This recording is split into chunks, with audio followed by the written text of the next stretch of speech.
Welcome to wealth talk by వివేకం. ముందుగా start చేసే ముందు I want everyone to just draw your attention to మనం కండక్ట్ చేసే financial planning workshop on August 20th. డెఫినెట్గా register అవ్వండి. ప్రసాద్ గారు, మేబీ మీరు కూడా దాని మీద కొంచెం యాడ్ చేయొచ్చు before we get into current affairs. But there are already register చేస్తున్నారు ఇన్వెస్టర్స్, అండ్ దాని గురించి మేబీ 1 or 2 లైన్స్ చెప్తే మనం we can get started. Investors అందరికీ కూడా వచ్చేటువంటి సందేహాలు మనకి యూట్యూబ్ ద్వారా కామెంట్స్ ద్వారా కనుక పెట్టినట్టయితే ఒక సెంటెన్స్ 2 సెంటెన్స్లో అడగడానికి వీలవుతుంది.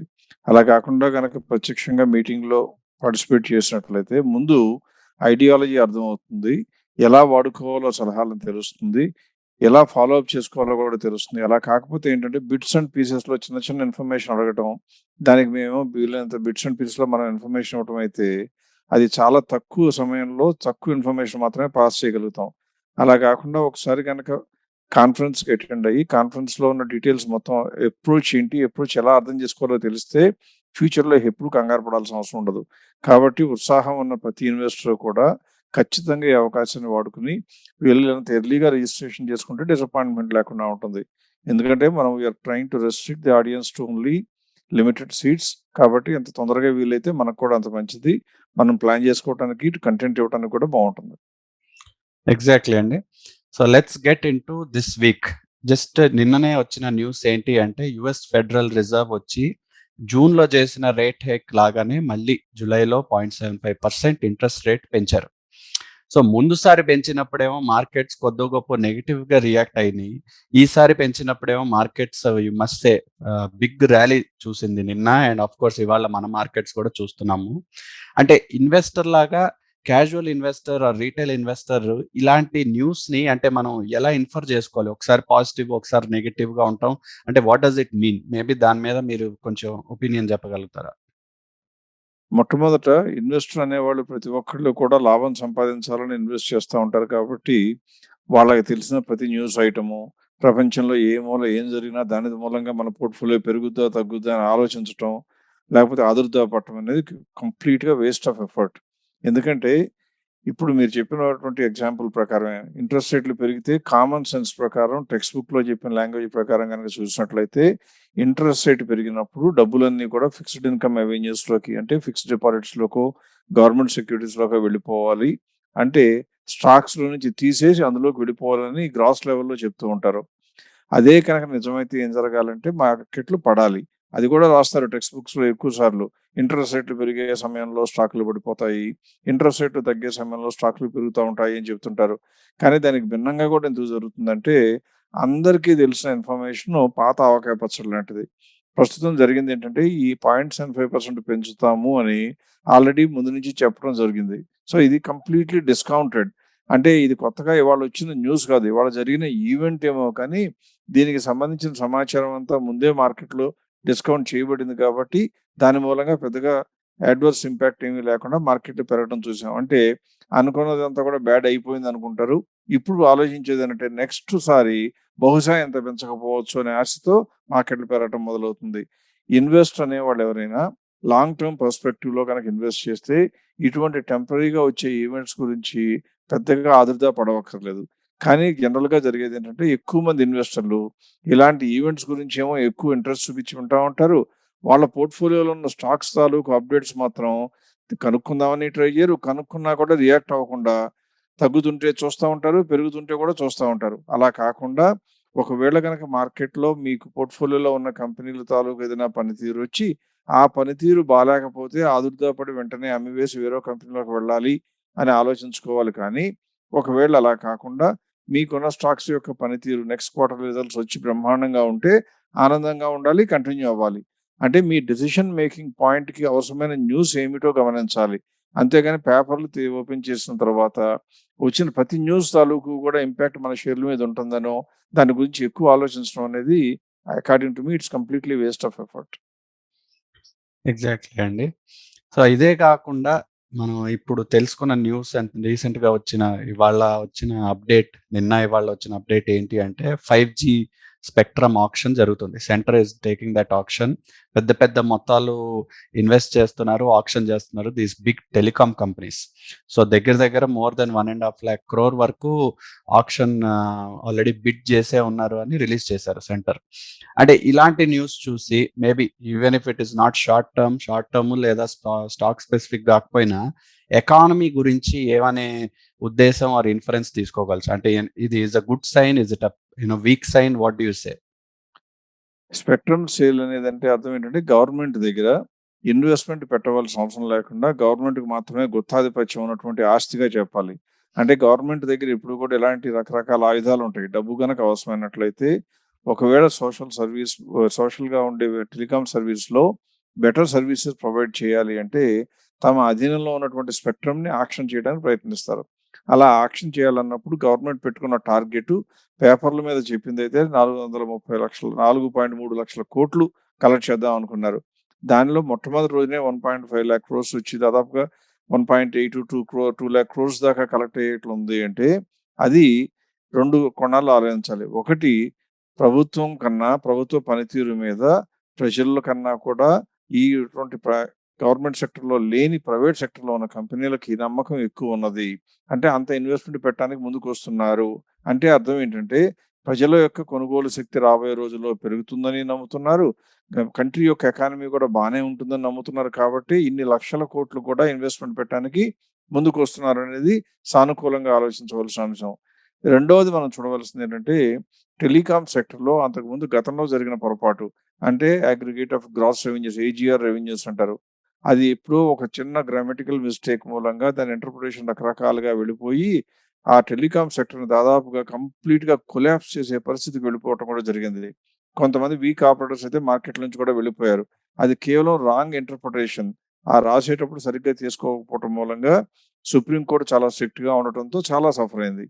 అలాంటి సఫర్ అయిన ఇండస్ట్రీ కూడా ఇప్పుడు రికవర్ అవడానికి, రివైవ్ అవడానికి, మళ్ళీ ప్రాస్పర్ అవడానికి బాటలు వేసుకుంటుంది. అంటే అర్థం చేసుకోవాల్సింది ఏంటంటే underlying resilience of the Indian economy is absolutely intact. అంటే ఇన్ని లక్షల కోట్లు అప్పు దాని మీద పడిపోతే వోడాఫోన్లో ఉన్నటువంటి కుమారమంగళం బిర్లా అంటే బిర్లా కంపెనీ ఉన్నటువంటి ఇన్హెరిట్ చేసుకున్న మనిషి కూడా నా వల్ల కాదు, నేను మొత్తం కంపెనీనే అమ్మేస్తాను అని చెప్పే పరిస్థితికి వెళ్ళినప్పటి నుంచి ఇప్పుడు లక్షల కోట్లు మళ్ళీ గవర్నమెంట్కి ఇచ్చి స్పెక్ట్రమ్ కొనుక్కోవడానికి కూడా ముందుకు వస్తున్నారు. అంటే అర్థం ఏంటంటే మార్కెట్లో hidden potential is very very high అని వాళ్ళు స్థిరంగా నమ్ముతున్నారు. ఒక 6 నెలలు, 2 నెలలు, 3 నెలల కాలంలో కొద్దిగా ఆటుపోట్లు ఉండొచ్చేమో కానీ లాంగ్ రన్లో ఖచ్చితంగా బాగుంటుందని అందరూ నమ్ముతున్నారు. పైగా ప్రభుత్వానికి కనుక ఇంత మేజర్ రెవెన్యూస్ కనుక వచ్చినట్లయితే బడ్జెట్లో నుంచి వాళ్ళు పెట్టే ఖర్చులే కాకుండా క్యాపిటల్ ఎక్స్పెండిచర్ మీద ప్రభుత్వం పెట్టవలసిన ఖర్చులు చాలా ఏమాత్రం మొహమాట పడకుండా నిరభ్యంతరంగా నిరాఘాటంగా పెట్టడానికి అవకాశం ఉంటుంది. అందువల్ల ఈ ఆక్షన్ అనేది నాకేమిటి లాభం అని మనం ఆలోచించుకునే బదులు ప్రభుత్వానికి ఆదాయం వస్తే ప్రభుత్వం ఖర్చు పెంచుతుంది. ప్రభుత్వం కనుక ఖర్చు పెంచినట్లయితే ఈ 1,50,000 కోట్లు 2 లక్షల కోట్లు ప్రభుత్వం ఖర్చు చేస్తే దాని యొక్క ఇంపాక్ట్ ఎంత ఉంటుంది అని ఆలోచిస్తే ఇండియాలో ఉన్న మనీ మల్టిప్లయర్ ఎఫెక్ట్ అంటాం. అంటే గవర్నమెంట్ కనుక 2 లక్షల కోట్లు ఖర్చు పెడితే కంపెనీకి వచ్చేది 2 లక్షల కోట్లు. ఆ కంపెనీ తన సప్లయర్లకు ఇచ్చేది బహుశా 1,95,000 కోట్లు. ఆ కంపెనీ తన సప్లయర్లకు ఇచ్చేది ఇంకో 1,50,000 కోట్లు. ఇలా పెరుగుతూ పెరుగుతూ పోయి దాదాపుగా 6.6 టైమ్స్ వరకు జీడిపి పెరుగుతుంది. అంటే 2 లక్షల కోట్లు ఖర్చు పెడితే దాదాపుగా 13 లక్షల కోట్ల కన్నా పైన కంట్రీ యొక్క జీడిపి పెరిగే అవకాశం ఉంటుంది over a period of time. So కాబట్టి ఇది కంప్లీట్గా కూడా ఎంతో మనస్ఫూర్తిగా ఆహ్వానించదగ్గ అంశం. ఇన్వెస్టర్లు దీని నుంచి నేర్చుకోవాల్సిన పాఠం ఏంటంటే రాబోయే రోజుల్లో కరెన్సీ సప్లై బాగుంటుంది కాబట్టి ఎకానమీ కూడా ఓవర్ డ్రైవ్లోకి వెళ్ళే అవకాశం ఉంది కాబట్టి కొనుక్కోవడానికి పెద్దగా జంకనక్కర్లేదు అని తెలుసుకోవాల్సినటువంటి అంశం కింద చెప్పొచ్చు. వెరీ గుడ్ అండి, వెరీ ఇన్సైట్ఫుల్. ఇప్పుడు అర్నింగ్ సీజన్ కాబట్టి అఫ్ కోర్స్ మనం కరెంట్ అఫైర్స్ గురించి కొంచెం మాట్లాడాము, మీరు ఎడ్యుకేట్ చేశారు. ఇన్వెస్టర్ అవ్వచ్చు, రీటైల్ క్యాజువల్ ఇన్వెస్టర్ అవ్వచ్చు, ఎలాంటి ఇన్ఫరెన్స్ తీసుకోవచ్చు అనేసి కొంచెం ఎడ్యుకేట్ చేశారు. Now let's get to stock specific queries and concerns. ఎందుకంటే అర్నింగ్ సీజన్ కాబట్టి మనం ఈ లాస్ట్ 2-3 వీడియోస్లో కూడా టాప్ ర్యాంక్స్ గురించి చెప్తా ఉన్నాం. So based on today's results or based on up to date results ఇవాళ టాప్ 5 ర్యాంక్స్ కూడా maybe you can touch up on whatever our top ranks. అంటే ఎప్పుడు మనం ప్రస్తుతం గమనించాల్సింది ఏంటంటే వివేకం ఏ రకమైన ఎక్స్‌పోజర్ ఉన్నా కానీ మనం చేసే వీడియోలోనైనా, టీవీ షోస్‌లోనైనా లేదా పబ్లిక్ ఫోరమ్స్‌లో అయినా, పబ్లిక్ మీటింగ్స్‌లో అయినా కూడా ఎవరైనా ఇన్వెస్టర్లు మనం గనక అడుగుతున్నప్పుడు మనకి ఆ రోజు ఉన్నటువంటి మంచి స్టాక్స్ ఏంటో చెప్పడం జరుగుతూ వస్తుంది. అలా ఎందుకు చెప్తున్నాము అంటే, మొట్టమొదట ప్రజలు అర్థం చేసుకోవాల్సిందేంటంటే, ఏ కంపెనీ మంచిది కొనుక్కోవాలో చెప్పినంత మాత్రాన ఆ ఇన్వెస్టర్‌లకి లాభాలొచ్చే అవకాశాలుండవు. ఎందుకంటే, మనం ఆ రోజుకి మంచి స్కోప్ పెరగడానికి అవకాశం ఉన్న కంపెనీలు చెప్తూ ఉంటాం. అవి కొనుక్కుంటారా లేదా అనేది ఒక పక్కన పెడితే, ఒకవేళ కొనుక్కున్నా కూడా ఎప్పుడు అమ్మాలో తెలుసుకోకుండా కన్‌ఫ్యూజ్ అయిపోతుంటారు. అంటే వాళ్ళు ఏం చేస్తారంటే ఎక్కువ మంది ఇన్వెస్టర్లు ఏం కొనుక్కోవాలో అడిగినంత ఉత్సాహం ఎప్పటి వరకు ఉంచుకోవాలి, ఏ రేట్ వస్తే అమ్మాలో తెలుసుకోవాలనే ఉత్సాహం చూపించరు. ఒకవేళ వాళ్ళకి చెప్పడం జరిగినా కూడా ఆ రేట్ వస్తే అమ్మటానికి ఇష్టపడరు. అంటే కొంతమంది ఏం చేస్తారంటే రూ. 50 కానీ రూ. 100 అయిపోయినాక అమ్ముకోండి అని మనం చెప్తే రూ. 100 అమ్మకుండా ఇంకా పెరుగుద్దేమో అని ఆశపడతారు. లేదా ఒకటి అర సారి ఎవరన్నా అమ్మితే, ఆ తర్వాత పెరిగితే వాళ్ళకేదో నష్టం వచ్చినట్టు బాధపడతారు.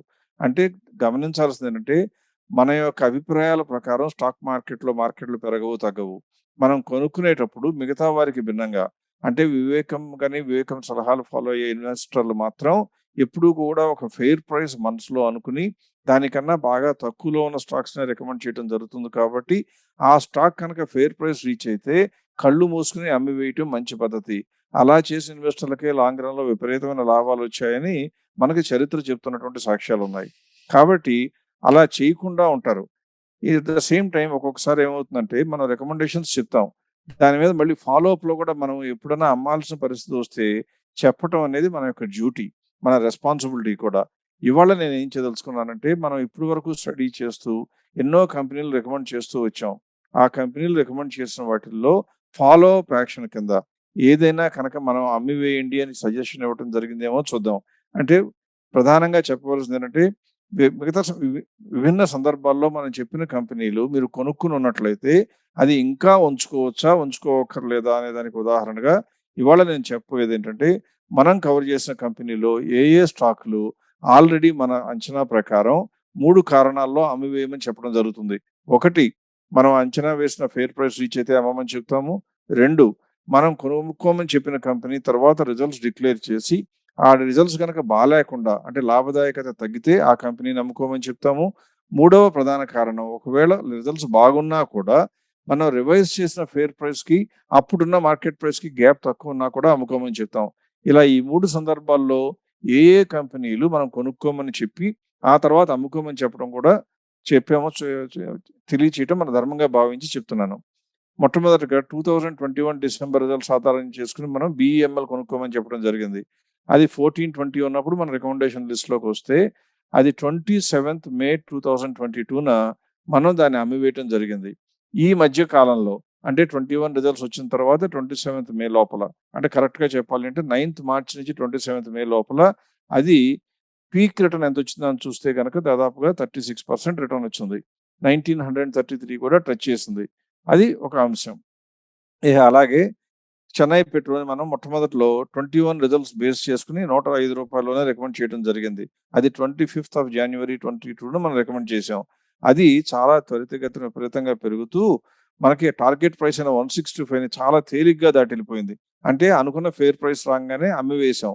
ఇక్కడ గమనించవలసిందేంటంటే రూ. 165 అమ్మిన తరువాత ఆ కంపెనీ రూ. 400 కూడా చేరింది. కానీ మన ఇన్వెస్టర్‌లకి మనం ఇచ్చే సలహా ఏంటంటే మనం కొనుక్కునేటప్పుడు చెప్పిన అంచనా ప్రైస్ కనుక రీచ్ అయితే అమ్ము వేసుకోవటం మంచిది. ఎక్కడన్నా ఒక కంపెనీ అంతకన్నా బాగా పెరిగిపోతుందేమో కానీ, ఎక్కువ కంపెనీల్లో మీకు మంచి లాభదాయకం ఆల్రెడీ క్యాష్ చేసుకోవడానికి, ప్రాఫిట్ బుక్ చేసుకోవడానికి అవకాశం ఉంటుంది. ఇహ ఆ తరువాత సెంట్రల్ బ్యాంక్ మనం చెప్పడం జరిగింది. ఇప్పటికి కూడా ఇంకా రికమెండేషన్ వాలిడ్. అది మనం కొనుక్కోమని చెప్పింది రూ. 16.45 ఉండంగా కొనుక్కోమని చెప్పాం మొట్టమొదటిసారి. ఇప్పటికి కూడా కంటిన్యూ అవుతానే ఉండాలి కొనుక్కున్న తర్వాత. అలాగే కోఫోర్జ్ చెప్పాం. అది కూడా మనకి ఇంతవరకు అమ్మవలసిన అవసరం లేదు. అమ్మవలసిన కంపెనీలు ఏమున్నాయా అని చూస్తే గోకుల్దాస్ ఎక్స్‌పోర్ట్స్ మనం రికమెండ్ చేయడం జరిగింది. మొట్టమొదట మన టాప్ లిస్ట్‌లోకి వచ్చినప్పుడు రూ. 367 ఉన్న కంపెనీ ఆ తర్వాత క్రమంలో 474కి చేరినా కానీ, మనం అంచనా వేసిన 612ని ఏ రోజు రీచ్ అవ్వలేదు. అంటే అంచనా కట్టిన ధర రాకపోయినా కూడా నెక్స్ట్ క్వార్టర్ రిజల్ట్స్ వచ్చిన తర్వాత సెకండ్ మేన దాన్ని అమ్మివేయమని చెప్పడం జరిగింది. సో, కాబట్టి గోకుల్దాస్ ఎక్స్‌పోర్ట్స్ మీ దగ్గరుంటే ఉండకూడని షేర్‌గా భావించాలి. అలాగే గుజరాత్ ఆల్కలీస్ మనం చెప్పాము. అది ఇంకా కంటిన్యూ అవుతుంది. హ్యాపీయెస్ట్ మైండ్స్ అనే కంపెనీని కూడా మనం రికమెండ్ చేయడం జరిగింది. అది 22 మార్చ్ రిజల్ట్స్ ఆధారం చేసుకుని చెప్పడం జరిగింది. అది మనం చెప్పిన తర్వాత 19% పెరిగినా తర్వాత వచ్చిన రిజల్ట్స్ ఆధారంగా చేసుకుని మనకి ఉపయోగకరంగా లేదు అని భావిస్తూ 22 జూలైన దాన్ని కూడా అమ్మివేయటమని చెప్పడం జరిగింది. అలాగే ఇండియా మార్ట్ ఇంటర్నేషనల్ మనం చెప్పిన ఇన్వెస్టర్ కాన్ఫరెన్సెస్లో మియాపూర్లో కానివ్వండి, ఇలాంటి కాన్ఫరెన్స్లో మనం ఒకసారి చెప్పడం కూడా జరిగింది. అది కూడా 21 జూలైన మన లెక్క ప్రకారం అన్హోల్డ్ అంటే ఇంకా పెద్దగా స్కోప్ లేదు అని గమనించడం జరిగింది. అందువల్ల దాన్ని కూడా అమ్మివేయమని చెప్పడం జరిగింది. అలాగే చెప్తూ పోయినట్లయితే కరూర్ వైశ్య బ్యాంక్ నిన్న అంటే 27th జూలైన దాదాపుగా ఫుల్లీ ప్రైస్ అయిపోయింది కాబట్టి అమ్మివేయండి అని చెప్పడం జరిగింది. ఆఖరిగా నోవార్టిస్ కూడా 19th మే 2022న మనం అన్హోల్డ్ చేయడం జరిగింది. అంటే అప్పటి వరకు ఉన్న చాలు, ఇంకా పెరిగే అవకాశం లేదని అమ్మివేయడం జరిగింది. ఈ కంపెనీలు కనుక మీ పోర్ట్ఫోలియోలో ఉన్నట్లయితే మీరు ఖచ్చితంగా అమ్మి వేసుకుని ఆ క్యాష్ని మంచి కంపెనీలో ఇన్వెస్ట్ చేసుకోవడం మంచిదని తెలియజేయడం మా ఉద్దేశం. అంటే మీరు ఈ 3 కారణాలు గుర్తుంచుకోండి. అనుకున్న అంచనా ప్రైస్ వస్తే అమ్మాలి. ఒకవేళ అనుకున్న అంచనా ప్రైస్ రాకుండా నెక్స్ట్ క్వార్టర్ రిజల్ట్స్ వచ్చి అప్పుడు కనుక పెర్ఫార్మెన్స్ బాగాలేకపోతే ఆ కంపెనీని కూడా మనం అమ్మి వేసుకుని మంచి కంపెనీలోకి వెళ్ళిపోవాలి. ఒకవేళ కంపెనీ పెర్ఫార్మెన్స్ బాగున్నా కూడా వివేకం అంచనాల ప్రకారం రివైజ్డ్ ఫేర్ ప్రైస్ కనుక అప్పుడు ఉన్న మార్కెట్ ప్రైస్‌కు దగ్గరలో కనుక ఉన్నట్లయితే పెద్దగా పెరగటానికి అవకాశం లేదు అనుకున్నప్పుడు అది కూడా అమ్మివేసి వేరో కంపెనీలోకి వెళ్ళాలి. ఇలా కంపెనీలు అమ్ముకోవటంలోనే ఎక్కువ మంది ఇన్వెస్టర్లు సక్సెస్ అవుతారు కానీ కొనుక్కోవటంలో కాదు. కాబట్టి అమ్ముకోవటం అనేది ప్రధానంగా మీరు గమనించాలి. మీరు ఒక కన్ను వేసి ఉంచాలి. మీకు ఎప్పుడైనా డౌట్ వస్తే ఈ 3 ప్రశ్నలు మీరు గనక మమ్మల్ని అడిగినట్లయితే మీకు ఆన్సర్ చెప్పబడుతుంది. ఇది తెలుసుకున్నట్లయితే ఇన్వెస్టర్లకి కాలక్రమంలో లాభాలు సంపాదించడం అంతగా కష్టం కాదు అని నా నిశ్చిత అభిప్రాయం. వెరీ గుడ్ అండి. డెఫినెట్‌గా డిసిప్లిన్డ్‌గా ఉండాలి. రూల్స్ ఫాలో చేస్తేనే మనం చూసాము హిస్టరీలో ఇన్వెస్టర్స్ అవ్వచ్చు, కొంచెం వెల్త్ క్రియేట్ చేయగలిగారు. సో చెప్పిన రూల్స్ అగైన్ మళ్ళీ చెప్తాను. If there is not enough scope to grow అంటే ఉన్న ఫెయిర్ ప్రైస్‌కి, కరెంట్ ప్రైస్‌కి ఎక్కువ స్కోప్ టు గ్రో లేకపోతే అమ్మేయాలి. ఉన్న రిజల్ట్స్ సరిగ్గా డిక్లేర్ చేయకుండా పూర్‌గా రిజల్ట్స్ డిక్లేర్ చేశారంటే కూడా అమ్మేయాలి. లేదా ఫైనల్‌గా మనం చెప్పిన ఫెయిర్ ప్రైస్ గనుక రీచ్ అయితే డెఫినెట్‌గా you should exit and move on to something else. దానితో maybe we can conclude this week session. We will continue these kinds of topics in the upcoming video. Thank you, Prasad Garu, and thank you everyone for watching. Thank you.